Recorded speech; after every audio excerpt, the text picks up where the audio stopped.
আসসালামু আলাইকুম প্রিয় দেশবাসী। প্রথমে আমি সেলুট জানাই আমার বাংলাদেশ বিজিবি ভাইদেরকে। সেলুট আপনাদের ভাই নিজের জীবন বাজি রেখে রুখে দিয়েছেন কাফের বেঈমান মুশরিকদেরকে। একটা কথাই আছে, "ঘুঘু তুমি বারবার খেয়ে যাবে দান, আর ধরা পড়বে না একবার বাছাধন।" তা তো হয় না, ধরা তো পড়তেই হবে, কারণ এটা স্বৈরাচারের দেশ না, এটা স্বাধীন বাংলাদেশ। আর তোমরা যেই সাহসিকতা দেখিয়ে নিজের জীবন বাজি রেখে রুখে দিয়েছো কাফের বেঈমান মুশরিকদেরকে, তোমাদেরকে আবার স্যালুট জানাই আমি ভাই। রক্ষা করেছো তোমরা আমার বাংলাদেশি ভাইদেরকে।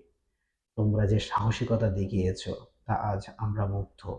কারণ আমরা স্বাধীন দেশের মানুষ, আমরাই পারি আমাদের দেশকে রক্ষা করতে। নিতে এসেছিল বাংলাদেশি ভাইদেরকে, ধরা খেয়েছে তারা বিজিবি ভাইদের হাতে।